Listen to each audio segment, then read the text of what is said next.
A hidden note asterisk. It was supposed to be just another visit to my daughter's house, with the same lukewarm coffee and the usual silence asterisk. But that day, I found a hidden note in my coat pocket asterisk. It was written by her friend. And just reading the first sentence made my hands tremble asterisk. In that moment, I realized something terrible was about to happen, and I needed to act before it was too late asterisk. If this story interests you, don't forget to subscribe to our channel and let us know what city you're watching from. We continue. I promise this will be the best story you'll ever hear in your life. Eleanor adjusted the shawl over her wrinkled shoulders and glanced at the wall clock. Only 15 minutes remained before her weekly visit to her daughter's house. With methodical movements, she put away her sewing machine, arranged the colorful balls of yarn she used to make clothing for donation, and checked that the cornbread she had prepared was properly wrapped. At 78, she maintained a routine that gave her purpose, despite the loneliness that had become her constant companion since she was widowed asterisk. The small apartment where she had lived for more than 40 years was impeccably clean and organized. Old photographs occupied the living room shelves, telling stories of happier times. Eleanor paused before an image where she held Jessica, her only daughter, still a baby. Her eyes welled up as she remembered the journey traveled, the sacrifices made to raise the girl alone after her husband passed away, the sleepless nights spent sewing to supplement her income and ensure her daughter never went without. How time flies, she murmured to herself, lovingly touching the frame asterisk. The taxi arrived punctually. Eleanor carefully descended the steps of the old building, firmly holding the railing. The driver, an older gentleman who frequently served her, helped her into the vehicle. "To your daughter's house today, Mrs. Morgan?" "Yes, Richard, as always, on Wednesdays." Asterisk. During the journey, Eleanor observed the city through the taxi windows. Chicago had changed so much since she arrived there as a young woman from rural Missouri. The buildings grew ever taller, people walked ever faster.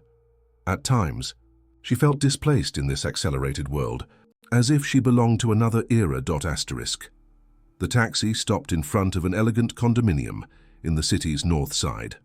Eleanor paid the fare and carefully tucked the receipt in her purse, a habit of someone who had learned to value every cent. Approaching the security booth, the guard greeted her with a distant nod. "Good afternoon, Mrs. Morgan. Miss Jessica has already authorized your entry." Asterisk. Eleanor thanked him with a timid smile and headed to the elevator. As she rode up to the 10th floor, she adjusted her grey hair tied in a simple bun and smoothed the floral dress she wore for special occasions. She wanted to look presentable for her daughter, although she knew Jessica would always comment on her old-fashioned clothes asterisk. The apartment door was opened by Monica, the housekeeper who had worked for Jessica for several years. The young woman greeted her with a genuine smile. "Mrs. Morgan, how nice to see you. Please come in." Asterisk. Eleanor entered the spacious apartment, decorated with modern furniture. The contrast with her own residence was evident. Here, everything seemed to have come straight from a decorating magazine. There were no old photographs, family mementos, or any sign of sentimentality. It was an elegant but cold environment. "Ms. Jessica is finishing an online meeting. She asked you to wait in the living room. Would you like some coffee?" "Yes, thank you, Monica." Asterisk. Eleanor sat on the sofa, maintaining an upright posture, with her purse on her lap and the package containing the cake beside her. She observed the impeccable living room, where nothing seemed out of place. On the center table, business and decorating magazines were perfectly aligned. The flat-screen television silently displayed a news channel asterisk. Monica returned with a tray containing a cup of coffee. Eleanor immediately noticed it was the same cup as always, slightly chipped on the rim, different from the fine porcelain pieces that Jessica used when entertaining guests. It was a small detail, but one that didn't go unnoticed. "I brought cornbread," said Eleanor, extending the package to Monica. "I know Jessica doesn't appreciate homemade sweets much, but perhaps you or Richard might enjoy it." Asterisk. Richard was Jessica's partner, a tall man with an imposing appearance who worked in finance and with whom Eleanor had never felt a true affinity. "Delicious, Mrs. Morgan. I'll put it in the kitchen. Asterisk. While waiting, Eleanor could hear the distant sound of Jessica's voice on the phone. Words like investment, contract, and assets reached her. Her daughter had become a successful executive, specializing in family wealth management. Eleanor felt proud of her achievements, but also a pang of sadness for the emotional distance that had grown between them over the years. Asterisk. Finally, Jessica appeared in the living room. Dressed in an elegant business suit and high heels, her hair perfectly styled and makeup flawless, she was the image of professional success. "Mom, you arrived early today," she said, checking her wristwatch. There was no hug, just a quick kiss. On the cheek.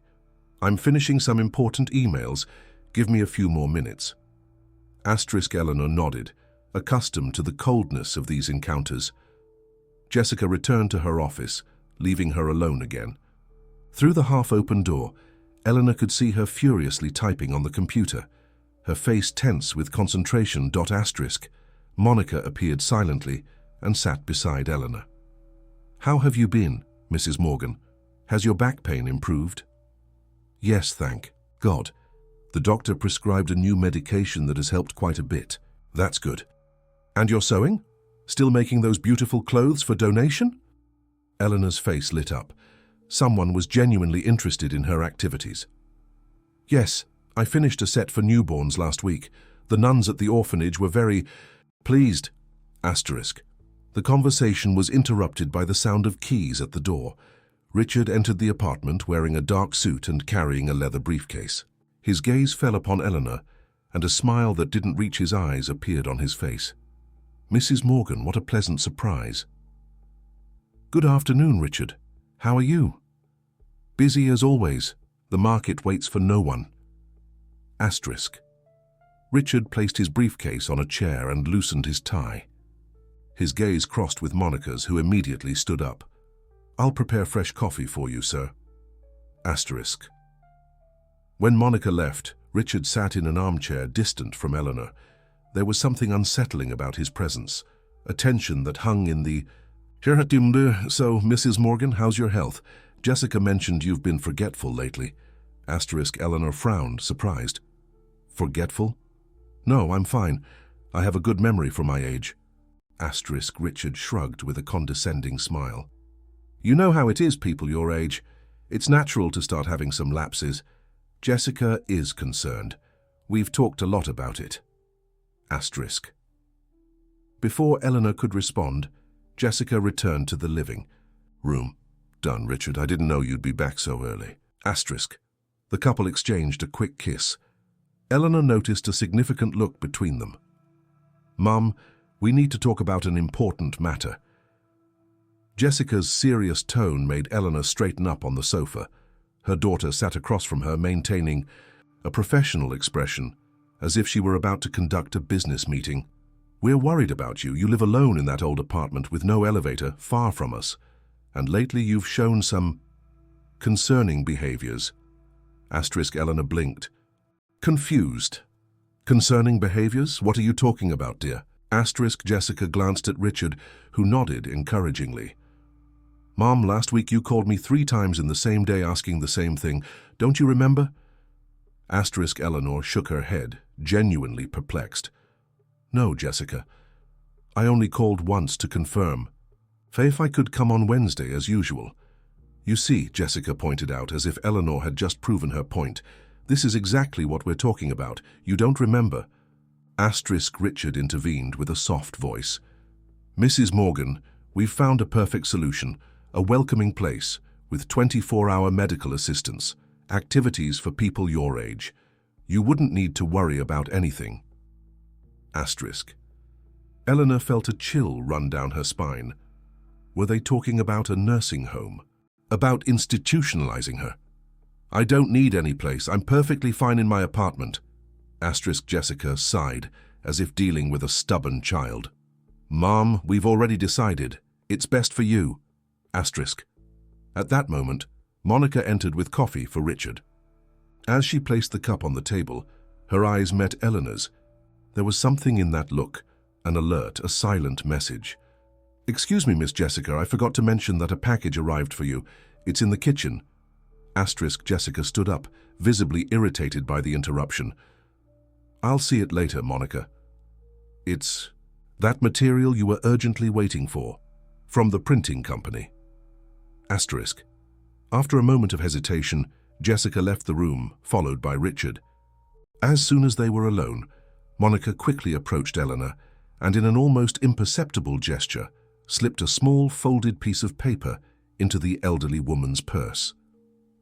Don't open it here, she whispered. Read it when you're alone at home. It's important. Asterisk. Before Eleanor could ask anything, Jessica and Richard returned. The conversation resumed, but now Eleanor was distant, her mind concerned with the mysterious note in her purse. Asterisk. When she finally said goodbye, already in the early evening, Eleanor felt the weight of the paper in her purse as if it were lead. In the taxi back home, her mind was buzzing with questions. What did Monica want to say? Why the secrecy? Upon arriving at her apartment, with trembling fingers, Eleanor removed the note from her purse. As she opened it, her heart raced. The message was short, but the impact was devastating. They are planning to institutionalize you by force. Fake documents, purchased medical report. They want to sell your apartment. Be careful what you eat or drink at their house. We need to talk away from there. Meet me tomorrow at Spring Cafe at 10 a.m. Come alone. Your life is in danger. Monica. Eleanor couldn't sleep all night. She reread the note every half hour, as if the words might change, as if it were just a nightmare from which she would awaken. But the reality was relentless. Her own daughter, the one she had cradled in her arms, for whom she had sewn the first dresses, was planning to betray her in the cruelest way. Morning came after a night of anguish. Eleanor prepared carefully, choosing discreet and comfortable clothing. She didn't want to attract attention.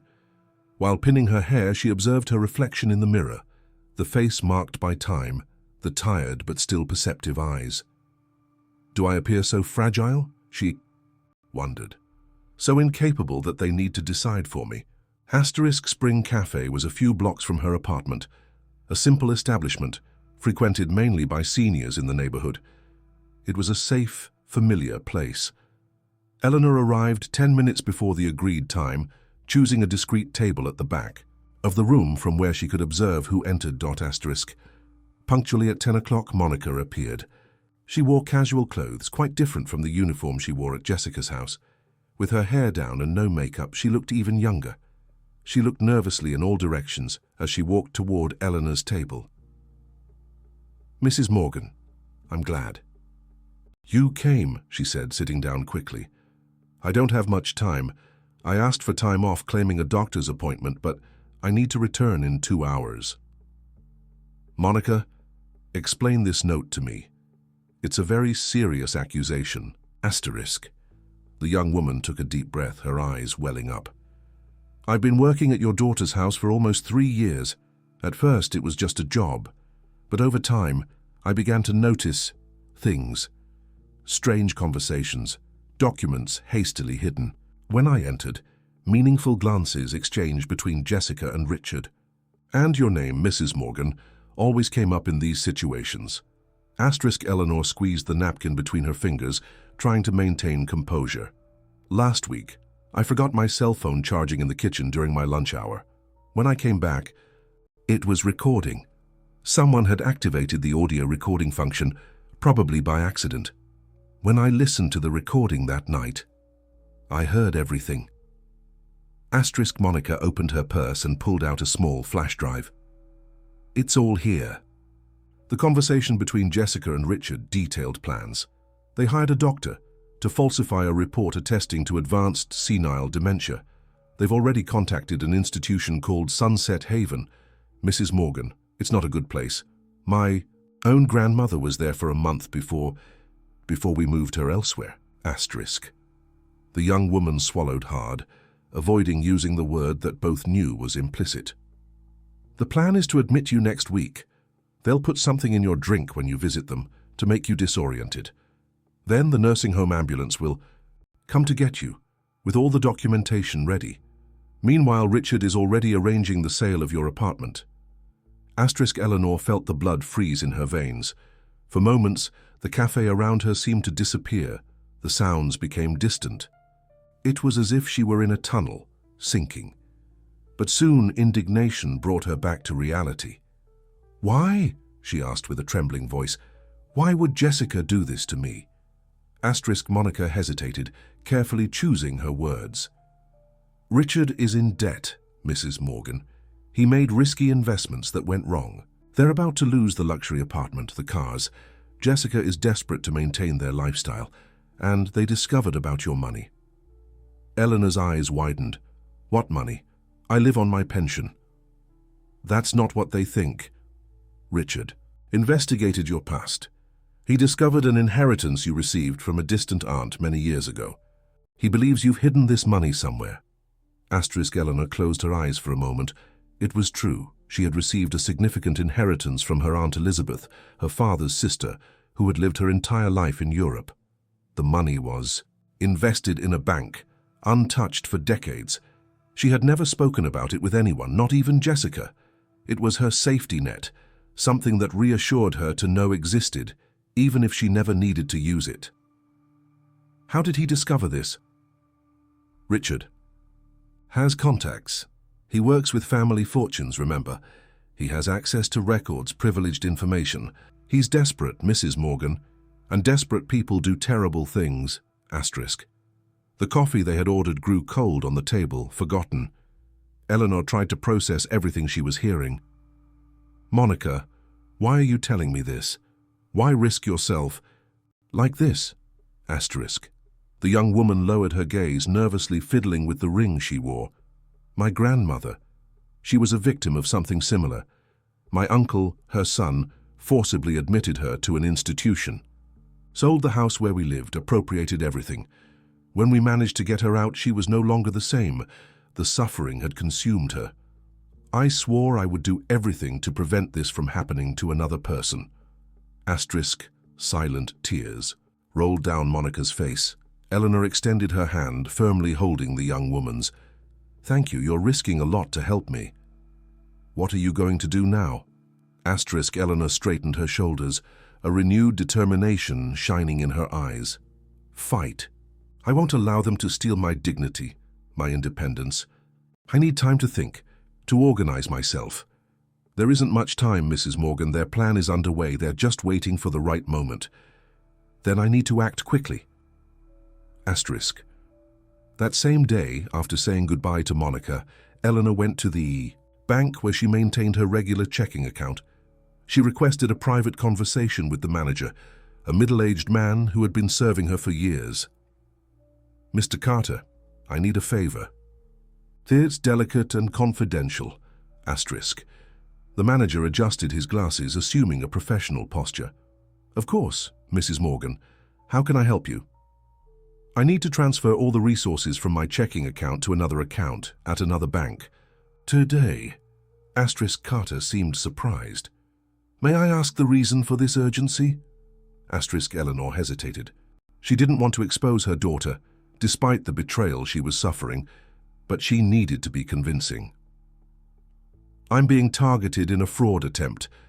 I can't go into details, but it's important that I protect my resources immediately." The manager nodded, understanding. "I understand, we'll arrange that right away."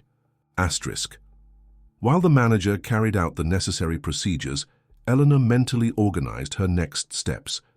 She knew she would need professional help, a lawyer, perhaps a private investigator. She couldn't trust the authorities without concrete evidence. Upon leaving the bank, Eleanor felt simultaneously exhausted and reinvigorated. The weight of betrayal was immense, but the determination to fight for her dignity was even greater. Instead of returning home, she headed to a small hotel downtown. She paid for 3 nights using cash. In the simple but clean room, Eleanor finally allowed herself to cry. Silent tears rolled down her wrinkled face as she recalled moments from Jessica's childhood, her first tooth, her first steps, the birthday parties with cakes she herself had prepared. "Where did I go wrong?"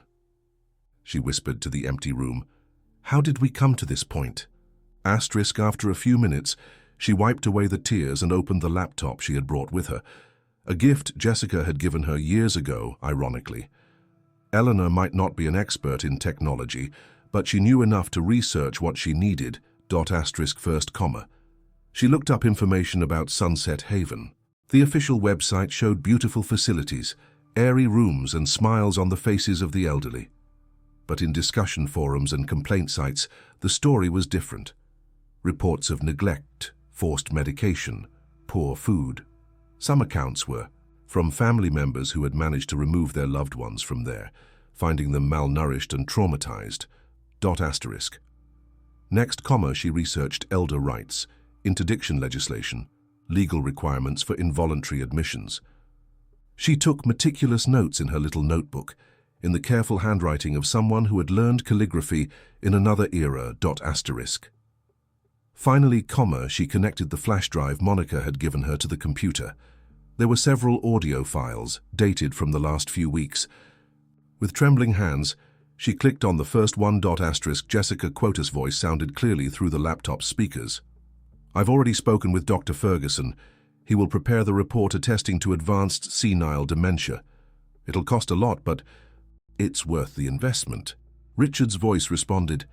"And her apartment, do you already have a buyer?" "Yes, that foreign investor. He doesn't even want to see the property. He's only interested in the location. Payment in cash, no bureaucracy. As soon as we have her power of attorney, we close the deal. And if she resists, if she realizes what we're doing, asterisk." A pause. Then Jessica's voice, cold and calculating. "If she resists, we double the dose in the coffee. I have the pills the doctor prescribed. She won't even know what happened." Asterisk. Eleanor felt nauseous. She turned off the audio, unable to continue listening. Her own daughter, her blood, coldly planning to drug her, admit her against her will, steal her savings, sell her home. Asterisk.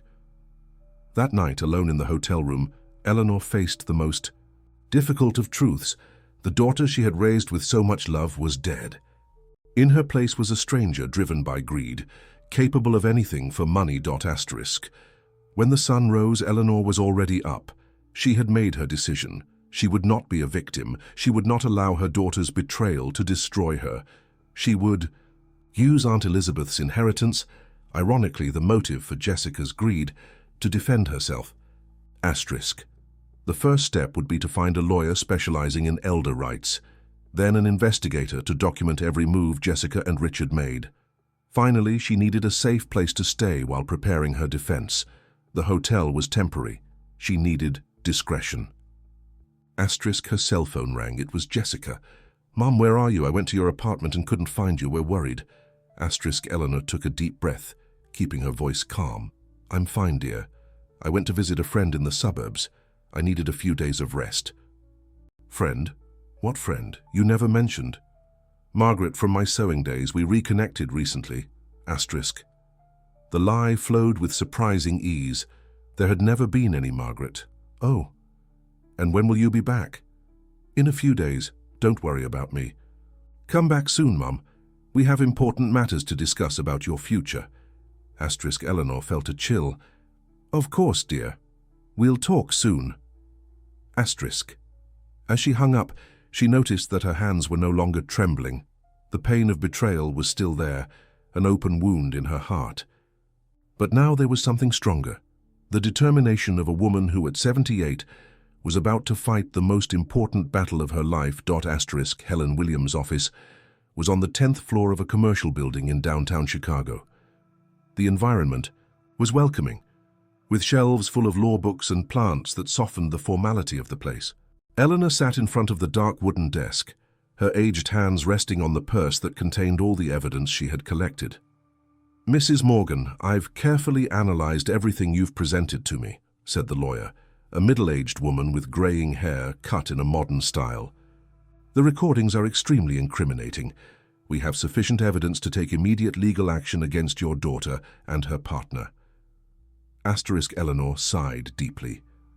"I don't want to harm my daughter, Miss Williams. Despite everything, she's still my daughter.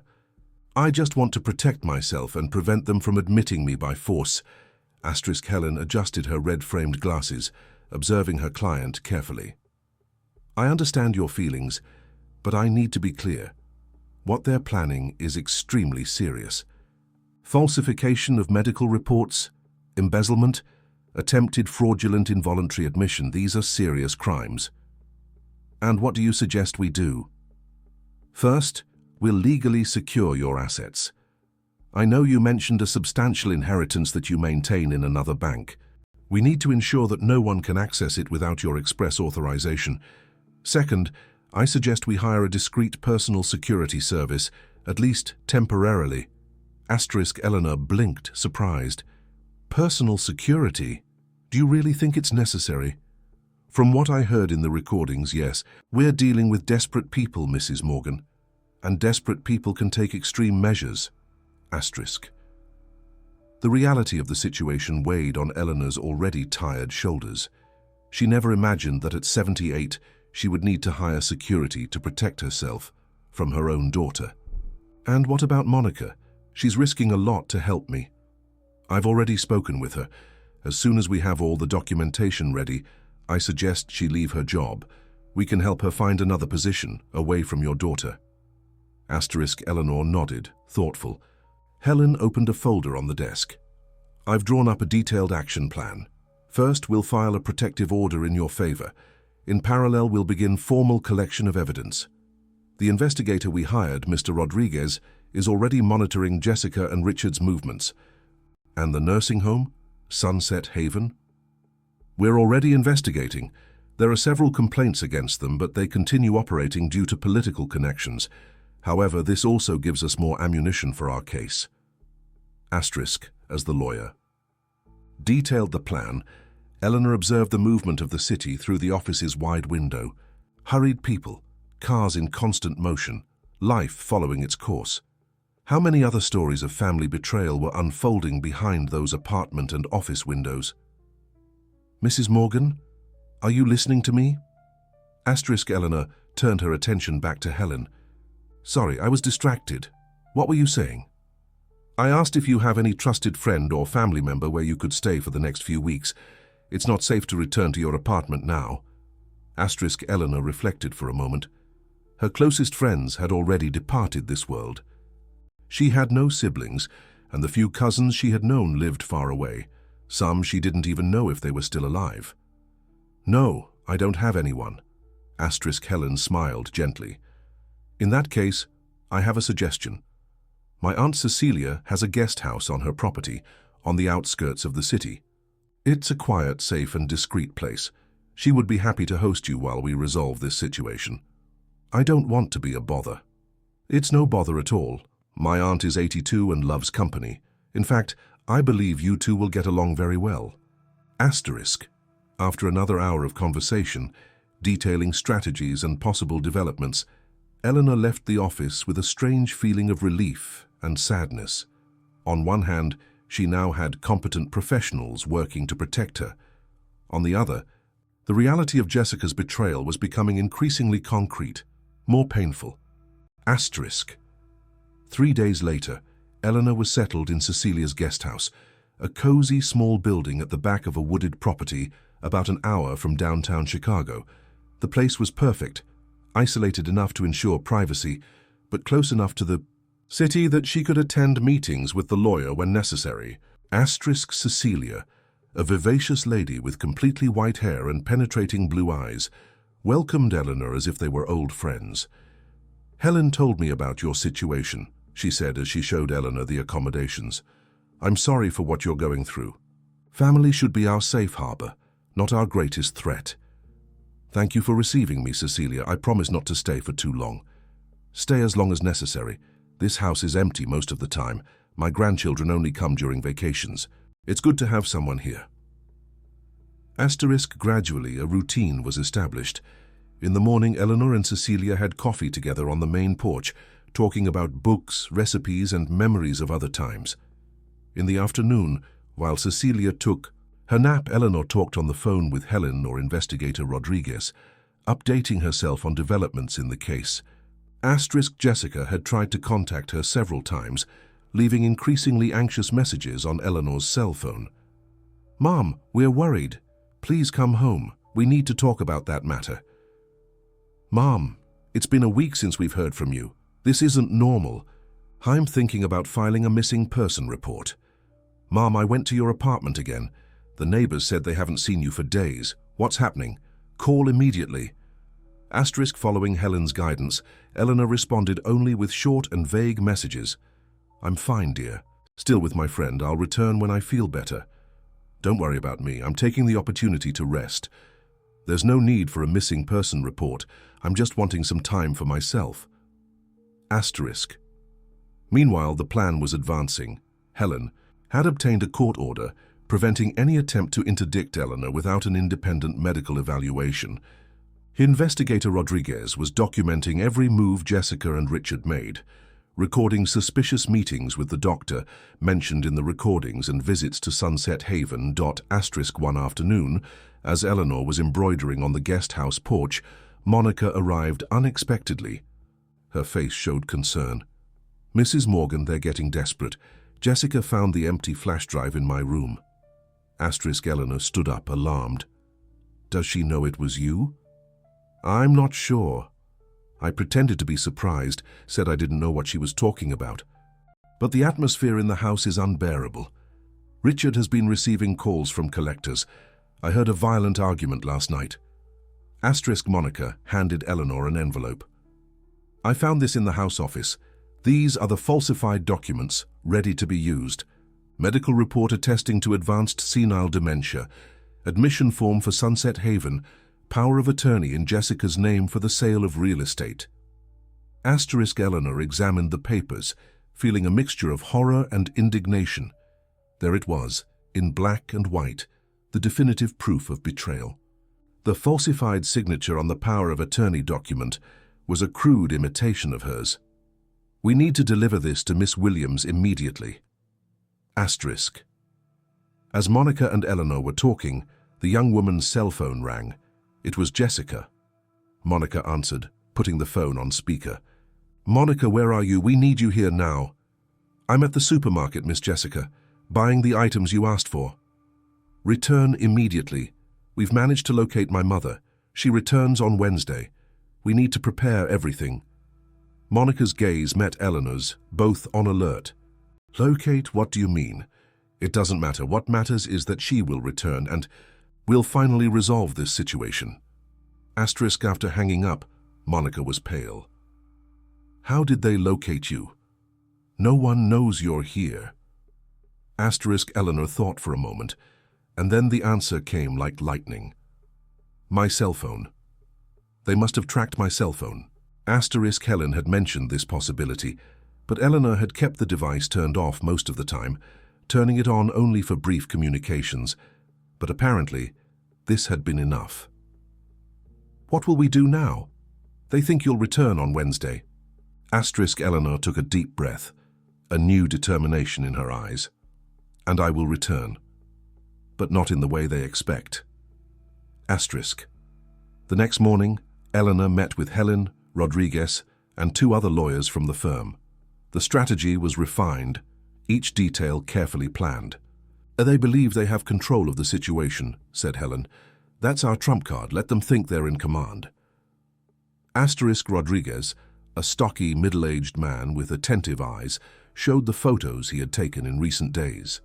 They've already hired the Sunset Haven ambulance. It's scheduled for Wednesday at 3 p.m. Their plan is to offer you something with sedatives during lunch, and when you're disoriented, the ambulance will coincidentally arrive for an emergency. Eleanor felt a chill imagining the scene, her own daughter drugging her to admit her against her will. And our counter-strategy? She asked firmly. Helen smiled, confident. While they prepare their trap, we prepare ours. The difference is that ours has legal backing.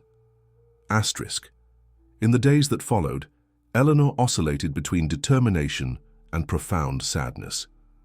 Sometimes she found herself looking at old photographs of Jessica as a child, trying to understand how that sweet smiling girl had transformed into a woman capable of such cruelty.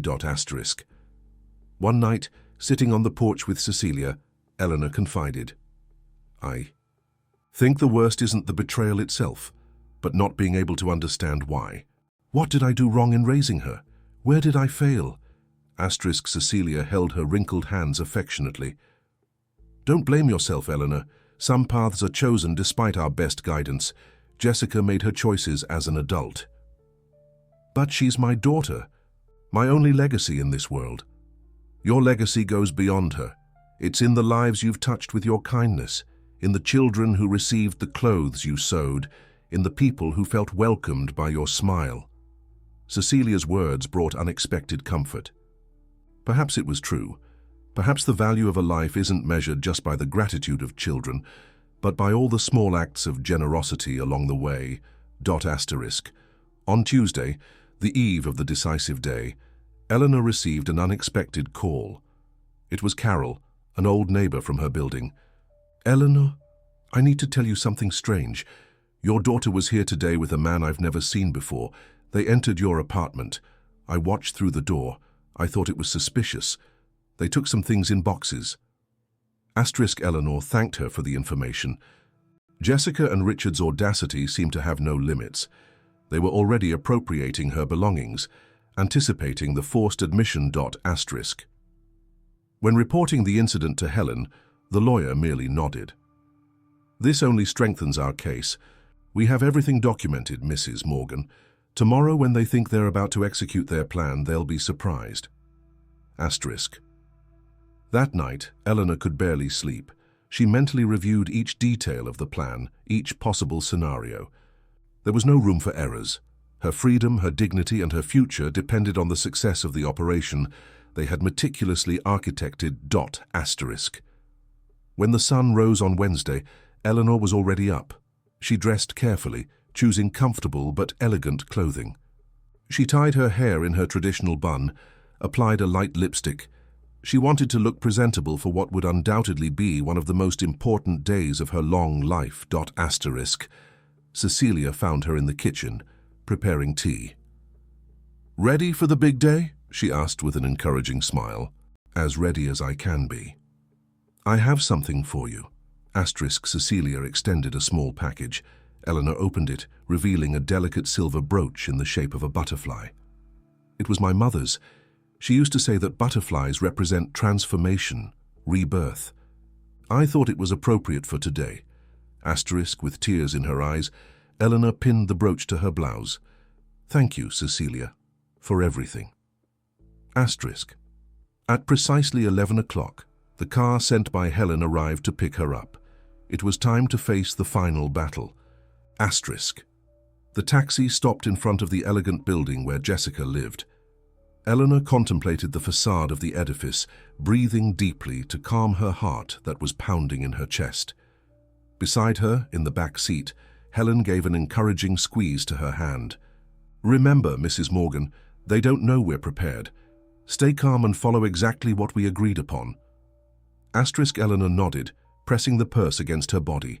Inside it, a small recording device would register everything that was said in the apartment. There was also an emergency button that, when pressed, would send a signal to the team strategically positioned around the building. "I'll be at the cafe on the corner, 2 minutes away," Helen continued. "Rodriguez and his team are positioned. We also have 2 court officers ready to take action. Everything is prepared." Eleanor exited the taxi with a dignity that hid the inner turmoil of emotions. The doorman recognized her immediately, greeting her with a respectful nod. "Good afternoon, Mrs. Morgan. Miss Jessica has already authorized your entry." "Thank you, Anthony." In the elevator, Eleanor mentally rehearsed each step of the plan. She needed to appear natural, unsuspecting. She needed to give Jessica and Richard the false impression that their plan was working. The apartment door was opened by Jessica, who displayed a smile that didn't reach her eyes. "Mom, I'm so glad you're back. We were so worried." Jessica hugged her, a mechanical gesture that contrasted with the coldness of her gaze. Eleanor returned the hug, realizing how strange it was to be in the arms of someone who was planning her destruction. Come in, come in. Richard is in the living room. I prepared a special lunch to celebrate your return." Eleanor entered the apartment, immediately noticing the small changes in decoration. Some objects were in different places, as if the couple was already preparing for a new phase of their lives, a phase in which she, Eleanor, would no longer exist. Richard rose from the sofa, displaying a calculated smile. "Mrs. Morgan, what a joy to see you again. We missed you." "Thank you, Richard. I missed you too." The lie flowed easily from her lips. It was necessary, part of the plan. "Sit down, Mum. You must be tired from the journey. I'll prepare fresh coffee for us." Eleanor sat on the sofa, discreetly observing her surroundings. On the center table, a folder containing what appeared to be documents was partially hidden under magazines. In the kitchen, Jessica moved nervously, exchanging meaningful glances with Richard. "So, Mrs. Morgan, how was this time with your friend? Margaret, isn't it?" "Yes, Margaret. It was very good. She has a charming house in the suburbs." "And where?" "Exactly is this house. Jessica and I would love to meet your friend someday." Eleanor smiled softly, not allowing herself to be intimidated by the obvious attempt to obtain information. "On a small property near Lake County. She's quite reserved, preferring the tranquility of the countryside." Jessica returned with a tray containing 3 cups of coffee. Eleanor immediately noticed that one of them, the one placed in front of her, was the same chipped cup as always. "I made it the way you like. Nice and sweet." "Thank you, dear." Eleanor picked up the cup, but didn't drink. She held it in her hands, as if waiting for it to cool. Jessica and Richard exchanged almost imperceptible glances. "Mum, while you were away, Richard and I talked a lot about your situation, about the future." "My situation?" "Yes. You live alone in that old apartment, going up and down stairs every day, cooking alone. And lately we've noticed some concerning forgetfulness." Eleanor tilted her head slightly as if confused. "Forgetfulness? I don't recall forgetting anything important recently." Richard intervened with a soft and condescending voice. "You see, Mrs. Morgan, it's natural at your age. Sometimes you call Jessica asking the same thing multiple times. Last week you forgot we had arranged to pick you up for lunch." "How strange," Eleanor responded with feigned innocence. "I don't remember that lunch." "See?" Jessica pointed out, as if Eleanor had just proven her point. "This is exactly what we're talking about. You don't remember." Eleanor brought the cup to her lips, but only pretended to take a sip. The liquid touched her lips, but did not enter her mouth. Discreetly, she placed the cup back on the saucer. "We found a wonderful place for you," Jessica continued, becoming animated when she noticed that her mother had drunk the coffee. "A residential facility for people your age. It has 24-hour medical assistance, recreational activities, companionship of other elderly people." "Sounds interesting," Eleanor murmured, beginning to act as if she were becoming slightly drowsy. "But I'm not sure I want to leave my apartment." Richard and Jessica exchanged satisfied looks. Their plan seemed to be working. "It's for your own good, Mom." "We've decided. In fact," Jessica consulted her wristwatch, "some medical friends of mine will be visiting you today for an evaluation." "Doctors? But I haven't scheduled any appointment." "We scheduled it for you. We were worried." Eleanor let her shoulders drop slightly, as if losing energy. Her eyes blinked more frequently, simulating the drowsiness that the sedative in the coffee should be causing. "I'm feeling strange," she murmured. Jessica rose quickly, going to her mother's side. "It's just tiredness from the trip, I'm sure. Why don't you lie down a bit in the guest room? The doctors will arrive soon." With deliberately unsteady steps, Eleanor allowed Jessica to lead her to the bedroom. She lay on the bed, pretending to be increasingly disoriented. "Rest, Mom. We'll take care of everything."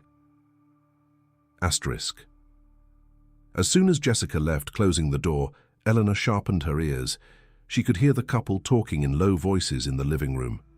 "It's working," Jessica was saying. "In half an hour she'll be completely sedated."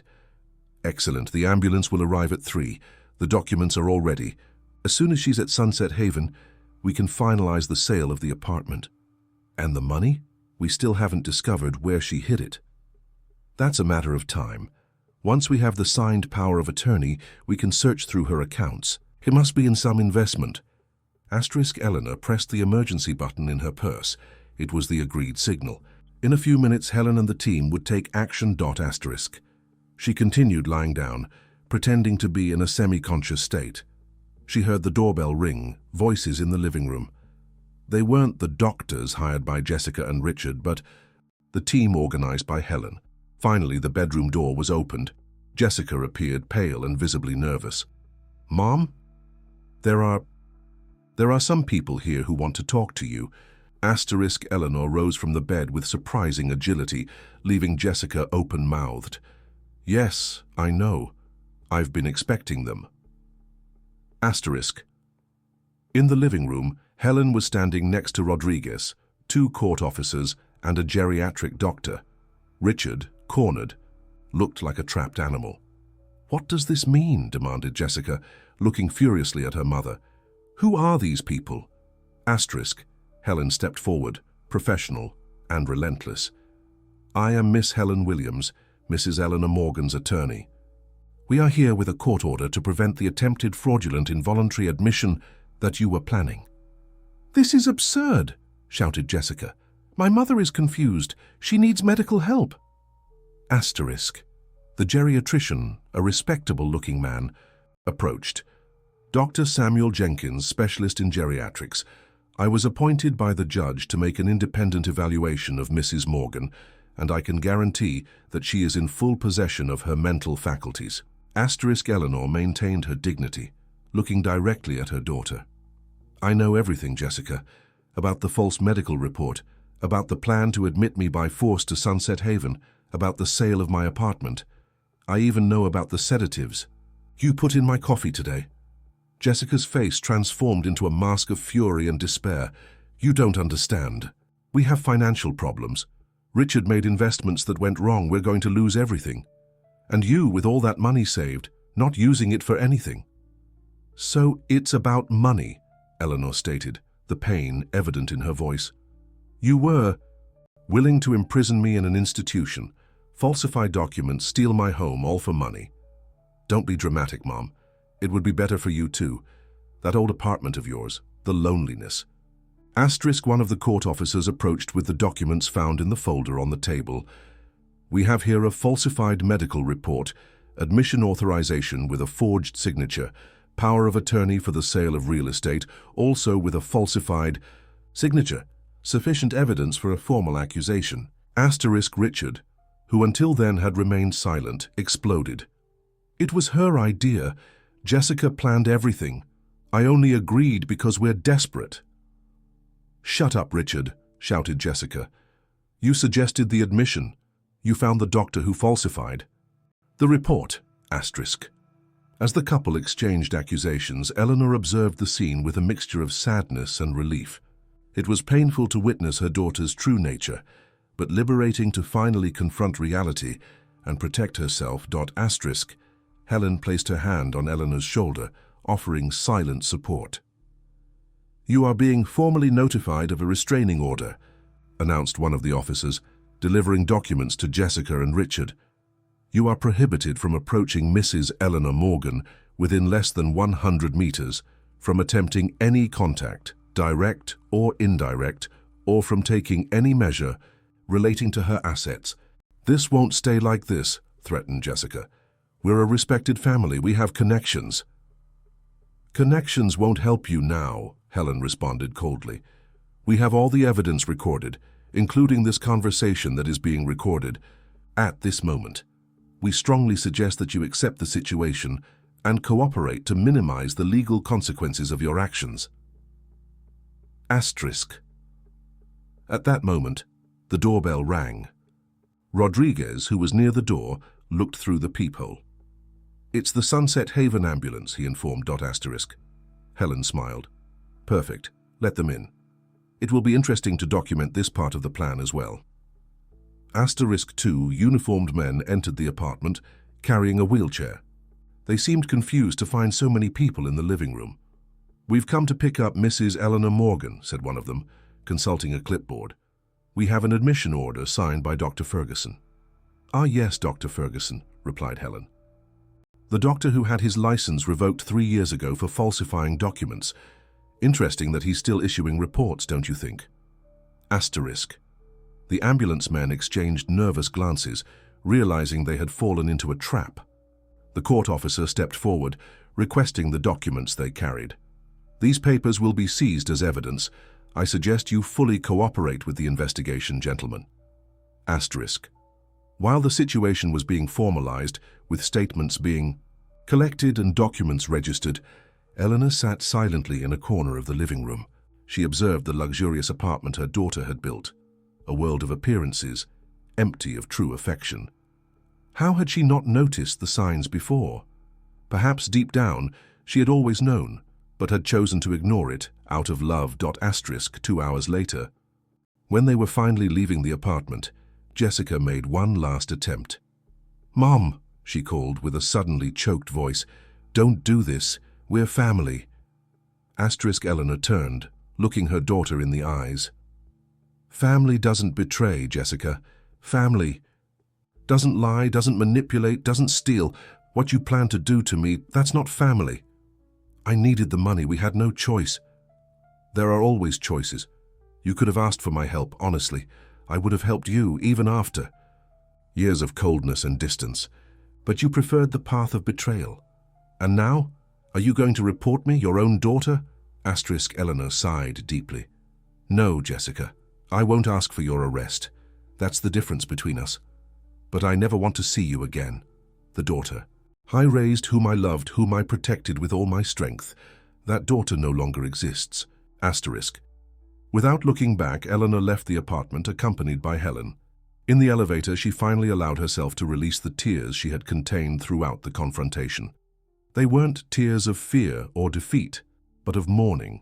Mourning for a love that had died. 3 months later, in a cozy house on the outskirts of Chicago, Eleanor was sitting on the porch, sewing. The place, purchased with part of the inheritance Jessica had so coveted, had become her new home.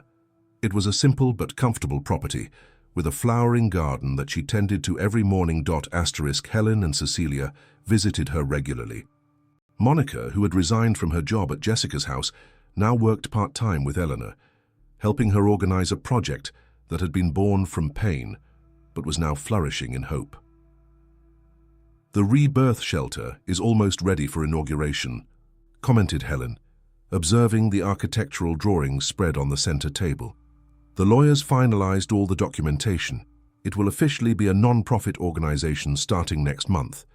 Eleanor smiled, her eyes shining with a renewed purpose.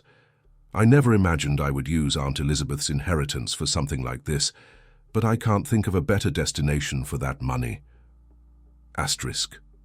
The project, idealized by Eleanor during her sleepless nights after the confrontation with her daughter, was a support center for elderly people in vulnerable situations. It would offer legal assistance, psychological support, and temporary shelter for elderly people facing family or financial abuses. "And the registrations for volunteers have already exceeded our expectations," added Cecilia, who had become the coordinator of the accompaniment program for the elderly. "Many people were touched by your story, Eleanor." Eleanor's story indeed had gained notoriety. After the confrontation in Jessica's apartment, an investigative journalist learned of the case and produced a report about schemes of forced admissions of elderly people. Without naming names but using Eleanor's case as an example, the article provoked a wave of indignation and awareness about the problem. Sunset Haven had been closed after a detailed investigation revealed precarious conditions and various cases of mistreatment. The doctor who had falsified the report for Jessica was being criminally prosecuted. As for Jessica and Richard, Eleanor had learned through Helen that they had separated. Jessica had had to sell the luxurious apartment to pay debts, and Richard had left the country, fleeing from creditors and lawsuits. On a Sunday afternoon, as Eleanor watered her plants, the mailman delivered a letter without a return address. Inside, a simple card with just a few lines written in the handwriting she would recognize among thousands. Jessica's. "Mom, I know I don't deserve your forgiveness. There are no justifications for what I did.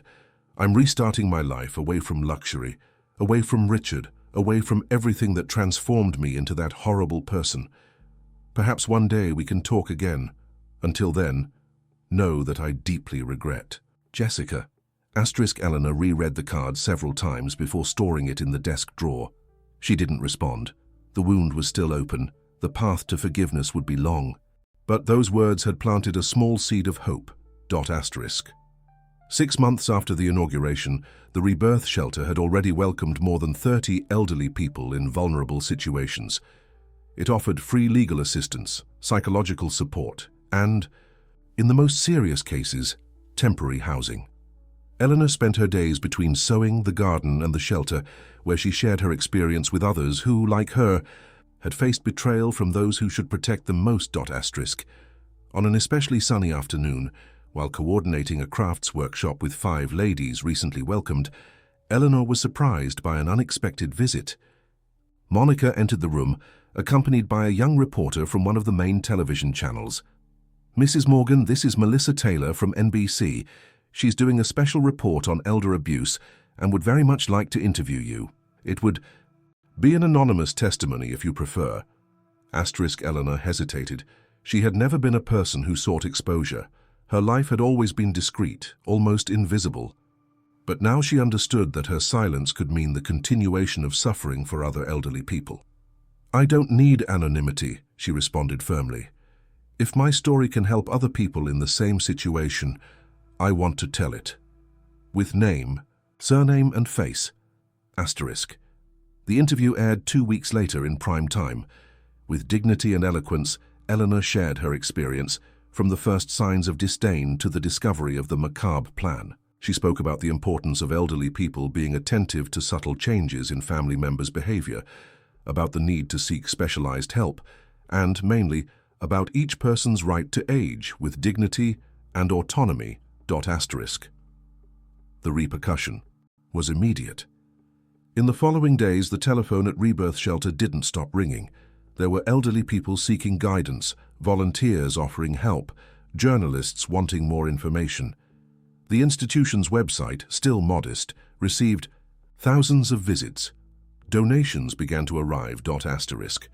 1 month after the interview, Eleanor's project had expanded. It now had a team of volunteer lawyers, psychologists specialized in gerontology, and even an application that allowed elderly people at risk to send discreet alerts to a service center.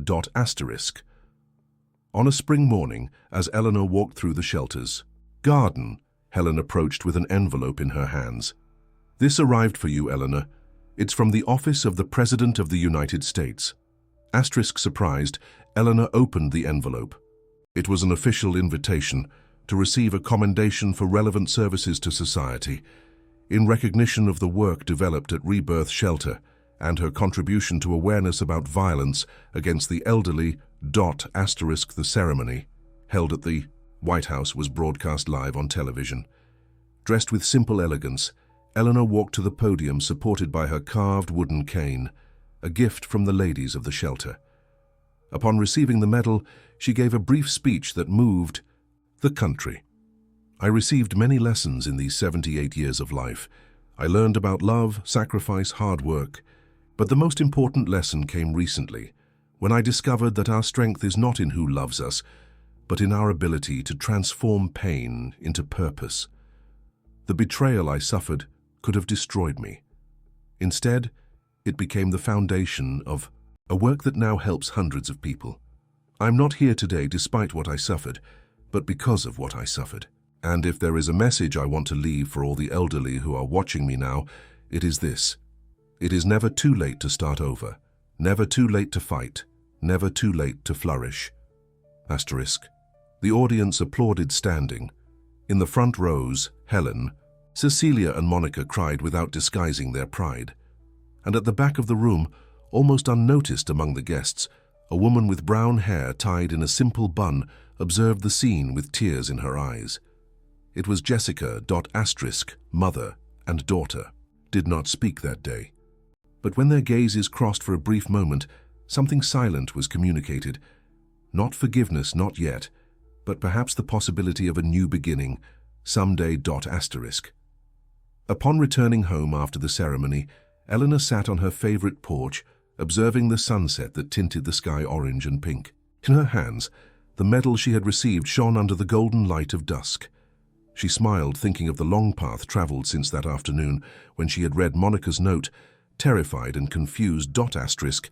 Jessica S. betrayal had been the end of a chapter in her life, but also the beginning of another, an unexpected chapter, full of purpose and meaning. The pain continued there, like a scar that would never completely disappear.